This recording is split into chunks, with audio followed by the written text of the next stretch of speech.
ETF index mutual funds నేర్చుకుని stock మార్కెట్లో రాణించాలనుకుంటున్నారా? వెంటనే ఈ నెంబర్కి కాల్ చేయండి. అందరికీ నమస్కారం. మరి ఈ వారం మన రాశి ఫలాలు ఏ విధంగా ఉన్నాయి, మనం చేయాల్సినటువంటి విధుల్ని ఎంత చక్కగా నిర్వహించగలం, ఏమైనా చిన్న ఇబ్బందులు అవరోధాలు వస్తుంటే వాటిని ఏ విధంగా అధిగమించాలి, అన్ని విశేషాలు సంబంధించినటువంటి సమాచారం అడిగి తెలుసుకుందాం. మనతో పాటు ఉన్నారు ధారా జయరామకృష్ణ శాస్త్రి గారు. ఒకసారి వారితో మాట్లాడదాం. అయ్యా నమస్కారం. నమస్కారం. ఈ వారం రాశి ఫలితాల విషయానికి వస్తేనండి, 17వ తారీఖు నుంచి 7 రోజుల పాటు ఈ రాశి ఫలితాలు ఉంటాయి అని చెప్పుకోవచ్చు. మొట్టమొదట మేషరాశి. ఈ మేషరాశి వారికి ఈ వారం మిశ్రమ స్థాయి యోగ స్థితి అనేటువంటి మాట చెప్పుకోవచ్చు. యోగ్యత యోగం కోసం వీరు బాగా కఠినమైనటువంటి ప్రయత్నం చేసి ఉన్న కారణం చేత ఫలితాలని అందిపుచ్చుకునేటువంటి స్థితి అనేది ఈ వారం ఈ రాశి వారికి యోగ్యవంతంగా ఉంటుంది. అనుకున్న ప్రతి పని కూడాను వారాంతంలో పూర్తి చేసి సంతోషాన్ని ప్రశాంతతని పొందగలుగుతారు అనేటువంటి మాట ఈ వారం మేషరాశి వారికి చెప్పుకోవచ్చు. తదుపరి వృషభ రాశి. గురుగారు, మరి వృషభ రాశి వారికి ఏ స్థితిలో ఉంది, వాళ్ళు చేయాల్సినటువంటి పనులేంటి? ఈ వృషభ రాశి వారు ఈ వారంలో కాస్త మిశ్రమ స్థాయి యోగ స్థితిని ఏర్పాటు చేసుకునే అవకాశం ఉంటుంది. ఈ వృషభ రాశి వారికి ఈ వారం ప్రథమార్థం కన్నా ద్వితీయార్థం చాలా మంచిది అని చెప్పుకోవచ్చు. అంటే మొదటి 3 రోజుల కన్నా చివరి 4 రోజులు కూడా చాలా యోగ్యవంతంగా సాగుతుంది. విద్యార్థులకు కావచ్చు, గృహిణులకు కావచ్చు, మొదటి 3 రోజులు లేనిపోని చికాకులు, తలకాయ నొప్పులు ఎక్కువగా ఎదుర్కొనే అవకాశం ఉంటుంది. కాబట్టి మరి కాస్త జాగరూకతతో జాగ్రత్తగా ప్రతి పనిని శ్రద్ధగా చేయవలసిన ఆవశ్యకత ఉంటుంది. ఈ వృషభ రాశి వారు ఈ వారం కనకదుర్గాదేవిని ఆరాధన చేసుకోవడం చాలా మేలును కలగజేస్తుంది. అలానే ద్వితీయార్థంలో వీరు అనుకున్న ప్రతి పనిని కూడాను అమ్మవారి దేవల్ల యోగ్యవంతంగా సాగించగలుగుతారు అని కూడా ఈ వారం చెప్పుకోవచ్చు. తదుపరి మిథున రాశి. గురుగారు, మరి మిథున రాశి వారి పరిస్థితి ఏ విధంగా ఉంది, మనం దాని గురించి ఏం మాట్లాడాలి? ఈ మిథున రాశి వారికి ఈ వారం యోగ్యదాయకంగా ఉన్నది అని చెప్పుకోవచ్చు. గతపు వారంతో పోలిస్తే ఈ వారం చాలా హెల్త్ అండ్ వెల్త్ అని అంటారు కదమ్మా, ఆ విధానంలో సాగగలిగేటువంటి స్థితి ఉంటుంది. అనారోగ్య భావాల నుంచి బయటపడగలుగుతారు. ఆరోగ్య స్థితిగతులు మంచి ఉన్నత స్థాయికి వెళ్తాయి. అలానే ఆర్థిక పరమైనటువంటి విషయాలలో కూడా ఒడిదుడుకుల నుంచి బయటపడి సవ్యగతిలో సవ్యస్థితిలో స్థిరపడగలుగుతారు. విద్యార్థులకు కూడాను ఉపాధ్యాయుల వల్ల గడిచిన వారంలో జరిగినటువంటి ఇబ్బందికరమైన సూచనల కారణం చేత గట్టి స్థాయి ప్రయత్నాల వలన విద్యలో ఉన్నత స్థితిని రాణించగలుగుతారు. వ్యాపారస్తులకు కూడా లాభదాయకమైనటువంటి సమయంగా ఈ వారాన్ని చెప్పుకోవచ్చు. తదుపరి కర్కాటక రాశి. గురుగారు, మీరు గత వీడియోలో గనక చూస్తే కర్కాటక రాశి వారికి మధ్యలో నుంచి కాస్త మనశ్శాంతి తగ్గుతుంది, ఈ రకంగా కొంచెం చెప్పారు. కింద కామెంట్లలో గనక మీరు చూస్తే అసలు కర్కాటక రాశి వాళ్ళకి ఎప్పుడైనా బాగుంటుందా గురుగారు, అసలు మాకు ఎప్పుడైనా సంతోషం అనేది ఉంటుందా అంటూ చాలా మంది కామెంట్లు చేశారు. ఈ వారం కర్కాటక రాశి వారికి ఎలా ఉంది? ఈ వారం కర్కాటక రాశి వారికి అనుకున్న లక్ష్మీదాయకమైన లాభదాయకమైన యోగ్యత యోగము కూడా కలుగుతుంది అని చెప్పుకోవచ్చు. అలానే ఈ కర్కాటక రాశి వారు ఏదైతే వారు పని ప్రారంభిస్తారో ఆ పనులు పూర్తి చేయడానికి కష్టపడవలసినటువంటి ఆవశ్యకతలు ఉంటాయి. కానీ ఖచ్చితంగా నిర్దుష్టంగా గట్టితనంతో గనక పూర్తి చేయగలిగినట్లయితే ఈ కర్కాటక రాశి వారు అనుకున్నంత లక్ష్య సిద్ధిని సాధించగలుగుతారు, మేలుని పొందగలుగుతారు అని చెప్పుకోవచ్చు. స్థానచలన యోగాదులు కూడా ఈ కర్కాటక రాశి వారికి ఈ వారం ఎక్కువ సూచనీయంగా ఉన్నది. కాబట్టి మరి కాస్త జాగ్రత్తగా జాగరూకతతో ముందడుగు వేయగలిగితే కర్కాటక రాశి వారికి ఈ వారం యోగ్యవంతంగా సాగుతుంది అని కూడా చెప్పుకోవచ్చు. అలానే గతపు వారంలో ఎలా అయితే హనుమ ఆరాధన చేశారో ఈ వారం కూడా హనుమంతుని ఆరాధన వలన శ్రేయస్సు యోగక్షేమాదులు యోగ్యవంతంగా సాగగలుగుతాయి అని కూడా చెప్పుకోవచ్చు. తదుపరి సింహరాశి. ఇకపోతే సింహరాశి వారికి యాజ్ యూజువల్ సింహరాశి అన్న వెంటనే వీరికి అసలు కష్టాలు ఉండవు, ఏది తలపెట్టినా అది అసలు అద్భుతంగా సాగుతుంది అని అనుకుంటూ ఉంటారు. మరి వారికి ఏ విధంగా ఉంది ఈసారి? సింహరాశి వారికి ఈసారి ఈ వారంలో మాత్రం అంత యోగ్యవంతంగా లేదండి. కుజ శని సంచారము, నక్షత్రాలు కుజుడు శని నక్షత్రం మారుతూ ఉన్న కారణం చేత ఈ వారంలో ఏదైతే ఈ సింహరాశి వారు లేనిపోని తలకాయ నొప్పులు, అపవాదులు పొందగలిగేటువంటి స్థితిగతులు ఎక్కువగా ఉంటాయి. శ్రేయస్సు కోసం కష్టించి ముందడుగు వేసేటువంటి పరిస్థితుల వలన కొంచెం చికాకులు, తలకాయ నొప్పులు ఎక్కువగా ఎదుర్కొంటూ ఉంటారు. ఈ అపవాదుల నుంచి బయటపడడం కోసం చక్కగా వీలైతే గనక రామచంద్రమూర్తిని ఆరాధన చేయడం వలన ఈ సింహరాశి వారు ఈ వారం కొంచెం ఇబ్బందుల నుంచి బయటపడవచ్చు అనుకోవాలి.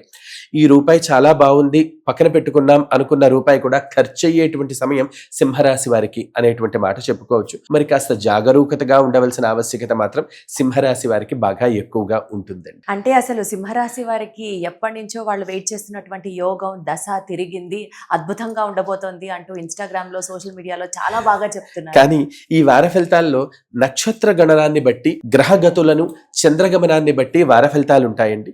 ఇలా చెప్పేటప్పుడు మాత్రం ఖచ్చితంగా ఆ వారం ఉండేటువంటి ఫలము ఏదైతే ఉన్నదో దాని నుంచే మనం ముందడుగు వేయవలసి ఉంటుంది. సింహరాశి వారికి అంత ది బెస్ట్ అనేటువంటి వారం అయితే ఈ వారం కాదు. ఈ వారం కాదు, అర్థమైంది. తదుపరి కన్యా రాశి. మరైతే కన్యా రాశి నెక్స్ట్ వారికి ఎట్లా ఉంది ఈ వారం? ఈ కన్యా రాశి వారికి ఈ వారం మిశ్రమ స్థాయి యోగదాయకమైనటువంటి సమయం అని చెప్పుకోవచ్చు. ఈ మిశ్రమ స్థాయి యోగదాయకమైనటువంటి సమయం అయి ఉన్న కారణం చేత వీరికి చేపట్టిన, తలపెట్టిన ప్రతి పనులు కూడాను కాస్త భారంగా సాగుతూ ఉంటాయి అని చెప్పుకోవచ్చు. విద్యార్థులకు కావచ్చు, గృహిణులకు కావచ్చు, లేదంటే లావాదేవీలు నడిపేటువంటి వ్యక్తులకు కావచ్చు, ఈ వారము అనుకున్నంత లక్ష్య సిద్ధికి దగ్గర దాకా వెళ్ళి ఆగిపోయేటువంటి పరిస్థితులు ఉన్నాయి. 100కి 200% కష్టంతో ముందడుగు వేయవలసిన ఆవశ్యకత ఈ కన్యారాశి వారికి ఉంటుంది అని చెప్పుకోవాలి. అలానే ఇదే కన్యారాశి వారికి ఈ వారం బుధగ్రహ సంచారం కారణం చేత కొంతవరకు చివరి 2 రోజుల్లో కాస్త ఉపశమనం కలిగే అవకాశం కూడా ఈ కన్యారాశి వారికి ఈ వారంలో ఉంటుంది. వెంకటేశ్వర స్వామి వారి ఆరాధన ఈ వారం కన్యారాశి వారికి మంచిని కలుగజేస్తుంది అని చెప్పుకోవచ్చు. అలాగే తదుపరి తులారాశి. ఇకపోతే నెక్స్ట్ రాశి మన తులారాశి వారికి ఏ రకంగా ఈ వారం కలిసి వచ్చే అవకాశాలు ఉన్నాయి? ఈ తులారాశి వారికి వచ్చేసేటప్పటికి ఈ వారం యోగదాయకంగా ఉన్నది అని చెప్పుకోవచ్చు. చాలా వరకు ఈ వారంలో ఎక్కువ రాశులకి ఎక్కువ శాతం యోగదాయకంగా ఉన్నది అనేటువంటి మాట అయితే చెప్పుకోవడం చాలా సంతోషం. గ్రహగతుల కారణం చేత ఈ వారం తులారాశి వారికి శ్రేయస్సు కలుగుతుంది అని చెప్పుకోవాలి. గడచినటువంటి కొంతకాలం నుంచి కాకుండా, అవ్వకుండా, ముగిసిపోకుండా ఉండేటువంటి పనులు ఏవైతే ఇబ్బంది పెట్టే ఉన్నాయో ఆ పనులన్నీ కూడాను ఈ వారంలో ప్రశాంతంగా పూర్తవుతాయి అని చెప్పుకోవచ్చు. విద్యార్థులు ప్రొఫెసర్ల కారణంతోనూ లేదా ఉపాధ్యాయుల కారణంతోనూ ఏదైతే ఇబ్బంది పడుతూ ఉంటారో ఆ ఇబ్బందుల నుంచి బయటపడగలుగుతారు. ఉద్యోగస్తులు లాభస్థితిని కూడా ఏర్పాటు చేసుకోగలుగుతారు.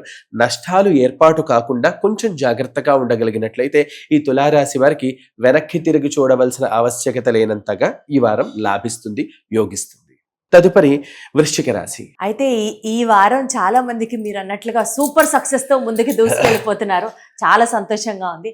ఇకపోతే నెక్స్ట్ వృశ్చిక రాశి వారికి ఏ విధంగా ఉంది? ఈ వృశ్చిక రాశి వారికి ఈ వారం మిశ్రమ స్థాయి యోగదాయకమైనటువంటి సమయం అని చెప్పుకోవచ్చు. పూర్తి స్థాయి అవయోగము కాదు, పూర్తి స్థాయి యోగము కాదు. గట్టి స్థాయి ప్రయత్నంతో యోగాన్ని అందిపుచ్చుకోవాల్సినటువంటి ఆవశ్యకత ఈ వృశ్చిక రాశి వారికి ఉంటుంది అని చెప్పుకోవాలి. అలానే ఈ వృశ్చిక రాశిలో ఉండేటువంటి స్త్రీలకు నడుము క్రింది భాగాలు, మోకాళ్ళు కావచ్చు, పాదాల మంటలు కావచ్చు, నొప్పులు కావచ్చు ఈ వారంలో చాలా ఎక్కువగా ఉంటాయి. త్రిప్పట, నీరసము, అలసట బాగా ఎక్కువగా ఉండే అవకాశం ఉంటుంది స్త్రీ పురుషులందరికీ కూడా. కాబట్టి మరి కాస్త జాగ్రత్తగా ఆరోగ్యం పట్ల శ్రద్ధ వహిస్తూ ముందడుగు వేయవలసిన ఆవశ్యకత ఎక్కువగా ఉంటుంది అని చెప్పుకోవాలండి. సుబ్రహ్మణ్యేశ్వర స్వామి వారి ఆరాధన వల్ల ఈ అగ్ని సంబంధితమైన బాధలు అంటే ఒళ్ళు మంటలు కావచ్చు, కాళ్ల మంటలు కావచ్చు, లేదా మోకాళ్ళ నొప్పులు కావచ్చు, నడుము బాధ కావచ్చు, ఇవన్నీ కూడా సుబ్రహ్మణ్య ఆరాధన వల్ల తొందరగా బయటపడగలుగుతారు. ఇబ్బంది, చికాకు లేకుండా ముందడుగు వేయగలుగుతారు. తదుపరి ధనస్సు రాశి. ఇకపోతే మరి ధనస్సు రాశి వారికి డబ్బు, ధనం నిండుగా ఉంటుందా ఈ వారం? ఈ ధనస్సు రాశి వారికి గడిచిన వారంలో మనం చెప్పుకున్నట్లుగా ఆకస్మిక ప్రయాణాలు, ఆందోళనలు, చికాకులు, తలకాయ నొప్పులు, గృహపరంగా ఉండేటువంటి చికాకులతో పోయిన వారం మొత్తం ఈ రాశి వారు ఇబ్బంది పడ్డ అవకాశాలు ఉన్నాయి. ఈ వారంలో కాస్త అనుకున్న ప్రతి విషయాన్ని కూడా తేలికగా తీసుకోవడం కారణం చేత ఆ ఒత్తిళ్ల నుంచి, ఇబ్బందుల నుంచి బయటపడగలుగుతారు అని చెప్పుకోవచ్చు. ఏ విషయాన్నైనా ఈ ధనస్సు రాశి వారికి ఈ వారం ప్రతి విషయాన్ని పెద్దదిగా చూసేటువంటి అవకాశం నుంచి దాన్ని చిన్నదిగా చూడగలిగినట్లయితే విజయాన్ని సాధించగలుగుతారు. అంటే మరీ విపరీతంగా దాని గురించి ఆలోచించి బుర్రపాడు చేసుకొని దాన్ని పీకి పాకం పెట్టకుండా ఈజీగా ఆ, టేక్ ఇట్ ఈజీ అంటారు ఆ, కదా. తేలికగా తీసి పక్కన పెట్టేసేయడం. మిన్ను విరిగి మీద పడేటువంటి ఇబ్బంది వస్తే, అంటే ఆకాశం ఊడి కింద పడిపోతుంది అంటే పడ్డ సమయంలో చూడొచ్చుగా అనుకోవాలి తప్ప ఎప్పుడో 14వ రోజుకు పడుతుంది అంటే ఈ రోజు నుంచే కంగారు పడ్డాం అనేసి ఈ ధనుస్సు రాశి వారికి బాగా ఉండేటువంటి ఇబ్బంది. ఆ ఇబ్బంది నుంచి బయటపడడానికి చక్కగా వీలైతే గనక అమ్మవారి ఆరాధన ఎక్కువగా పనికొస్తుంది. రెండోది, ఈ రాశి వారికి ధనలాభ స్థితిగతులు అనేవి ఈ వారంలో బాగా ఎక్కువగా ఉంటాయి. ఎక్కువగా ఉన్నాయి కాబట్టి మీరన్నట్లుగా ధనం సమృద్ధిగా ఉంటుంది అని కూడా చెప్పుకోవచ్చు. అద్భుతం. తదుపరి మకర రాశి.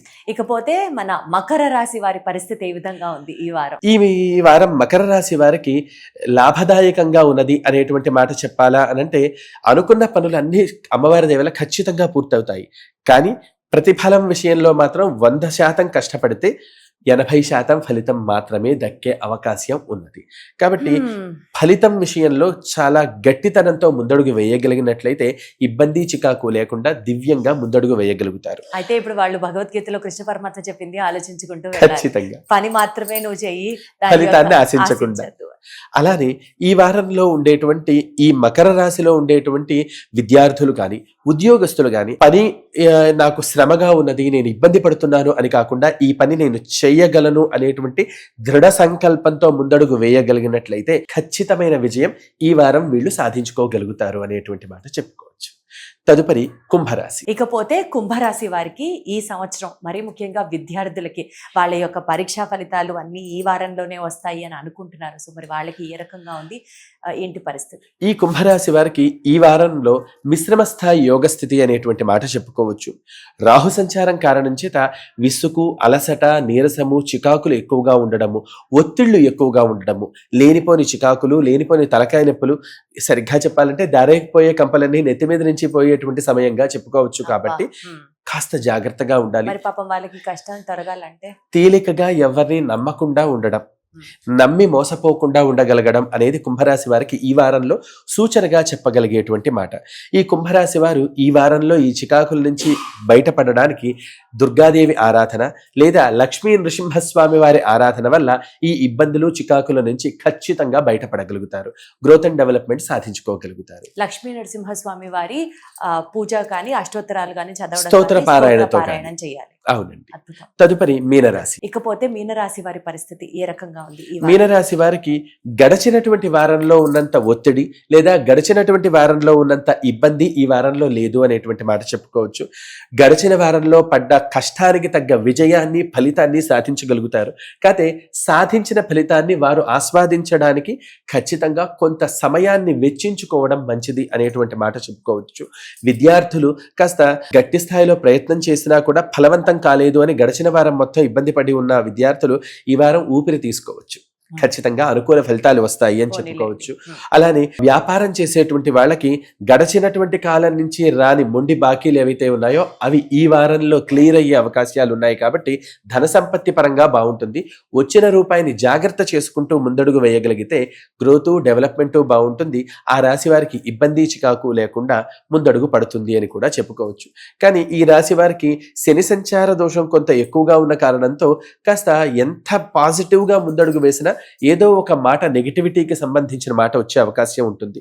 ఆ కారణంతో వీలైనంత ఎక్కువగా హనుమ ఆరాధన లేదా హనుమాన్ చాలీసా పారాయణ చేయడం వల్ల మంచి శ్రేయస్సు కలుగుతుంది అని చెప్పుకోవచ్చు. అంటే మనకి ఈ వారంలో ఒకవేళ ఏదన్నా నెగిటివ్ గా గనక ఇప్పుడు మనం వినాల్సి వచ్చినా, లేకపోతే భయపడకుండా ఏడుస్తూ కూర్చోకుండా మీరు చెప్పినటువంటి రెమెడీస్ ఫాలో అవుతూ ఆ పర్టికులర్ దేవతకు సంబంధించినటువంటి స్తోత్ర పారాయణ చేస్తే తప్పకుండా ఫలితం ఉంటుంది అని విశ్వసించాలి. మొదట ఖచ్చితంగా నమ్మకంతో ముందడుగు వేయాలి, నమ్మి ముందడుగు వేయాలి. థ్యాంక్ యూ గురుగారు. నమస్కారం. ధన్యవాదాలు.